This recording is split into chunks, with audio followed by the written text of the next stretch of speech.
Welcome to Engineering Unboxed, where every day is Christmas. Today, I'm getting some big-ass turbos.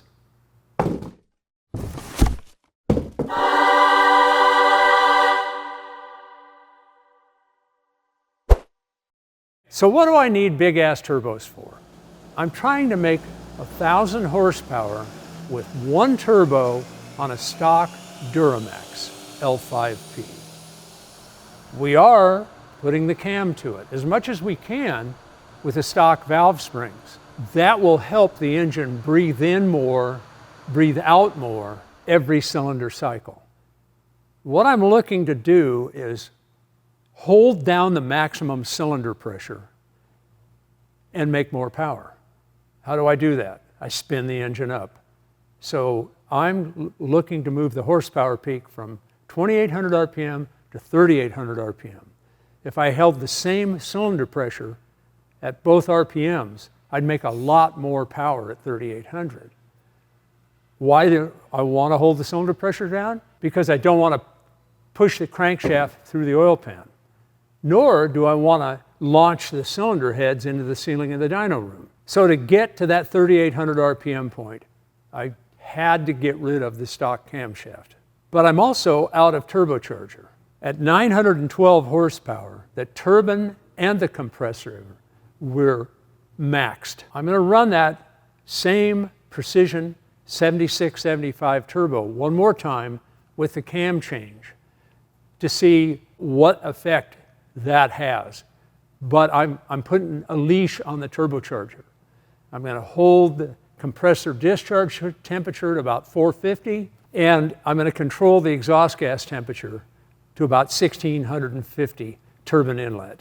But I've got shaft speed left. We were at nominally 110,000 RPM. I got another 20 or 22,000 RPM of shaft speed.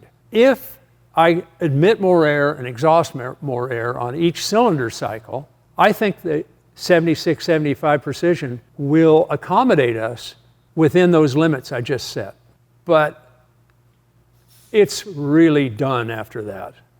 Then we go to what's in the box. Okay, so the guys at Precision have FedExed, oh my God, once again, a lot of box, a lot of weight in the box. I hope the FedEx guy got combat pay. I'm gonna try to rip this puppy open.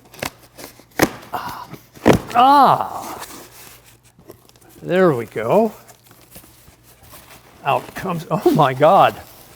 I think I could go surfing on this foam. Look at this thing. Oh yeah, come to Papa. Machine number one. Yeah. My old gym, Gold's Gym, went bankrupt. That's not too sweet, but I quit going to Gold's Gym a while back in favor of another place. All right. Now we have an 8075, and we've got the turbine housing for this 75. And then we have an 8085. The 8075 is kind of got a secret turbine wheel. I'll open it up, we can look at it, but we're not going to look at the turbine wheel. The 8085, we've got 4 millimeters more inducer bore, 76 to 80. But we have 10 millimeters more turbine exducer bore. We're going from 75 to 85, and a lot more turbine wheel and a lot more compressor wheel. So let's start with this guy.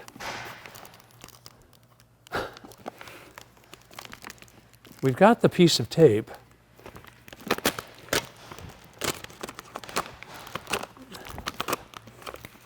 I think this might be the most practical way of get into this thing. I don't want to do any machining on the turbocharger with the knife. There we go. Oh my God. Let me put it, is that under the camera? Oh my God, that's gorgeous. That is a piece of art. Take a look at that compressor wheel. My God. And it's so finely machined, you could shave with the edges of that impeller. Wow. And quite a bit of turbine, too. This should be the same form factor and should go right where the 7675 is now. If that's so, that's going to be beautiful. We've also got a different turbine trim, turbine AR ratio. Here we go. Another piece of absolute jewelry. This is a 1.28 AR turbine housing. And this should be a bit smaller. Yeah, this is a 1.15. So we've got a little range of tuning. Effectively, what the turbine housing does, as they get larger, you get more mass flow through the wheel per rev. That's what happens. It matches the shaft speed to a different mass flow range. Smaller, responds quicker, but it becomes more restrictive at higher mass flow, higher RPM, higher horsepower output. But you want throttle response. So we'll see what the balance is. If you're just running peak power all the time, you try to match it off with the most efficient, generally large AR turbine housing. So there are those babies. The one that really intrigues me, though, is this pup. In the custom shop at Precision, this kind of stuff is every day. I mean, they can do this standing on their heads back there. Dan really runs a great operation. But this baby, I'll be cautious about opening this in that I don't want to reveal what they asked me to keep secret.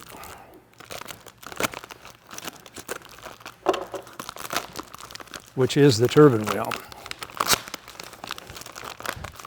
So this is a experimental turbine wheel.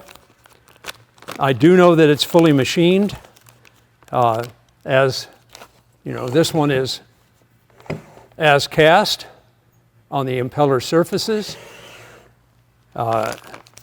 This one, I'm told, is fully machined on the impeller surfaces. And I think that's what they want to keep kind of on the down low. Yeah. Okay. I think I will succeed. You've got to be very cautious not to put any load on that turbine because it's kind of exposed. I hope you didn't get that on camera. Okay, so that's all you're going to get to see of the experimental turbine wheel. That thing's going off camera right now. And under wraps. Does this look like 1,000 horsepower to you guys? You know, this is beginning to look like 1,100 horsepower to me. I just watched a video on Hoonigan of these guys with 2 turbos and all kinds of smoke. I don't know the air-fuel ratio or the EGT or anything about what they're doing. These guys have got a fully romanced LBZ, compound turbocharged, 60 to 68 pounds of boost. God knows what the air temperature is going into the engine. It doesn't have anywhere near enough intercooling. There's so many things wrong with it, I can't even tell you. But here's what will tell you that there's stuff wrong with it. We just made 912 horsepower with 1 turbo and a dead stock engine. At the end of their video, they talked like they made 972. But it looks like with a minor cam change, we're going to exceed that 970 some horsepower they're talking about. When you see smoke in the air, the engine's on kill. Don't tell me what your on kill horsepower number is. That's worthless. It's on kill. You're going to kill it. The kind of horsepower that we make, you can do all day. We're going to find the limits of that stock L5P, and then whatever I do with those engines, I'll pull back a little to give it durability headroom. So anybody can take it out and punish it all they want and never eat up that headroom and never kill the engine. Everything else is a hand grenade. And every time they lace the pedal, they pull the pin on the hand grenade. These guys are my headroom. When you're tuning a diesel, you can't make it too lean, but you sure as hell can make it too rich. When it's too rich, the exhaust gas temperature goes up, kills the turbine, not to mention probably the exhaust valves and the pistons. When it's too lean, it just makes less horsepower. You always do air first, and you have to have cool, dense air in the intake manifold, and if you get the turbo right, the cylinder fill percentage will be very high. You'll maximize the amount of that manifold air density, that cool, dense air that you get into the cylinder. We call that cylinder fill percentage. These are going to help me get there. So I'll see you all in the next episode of Killing a Duramax, where we find out what kind of gains we get with that comp cam.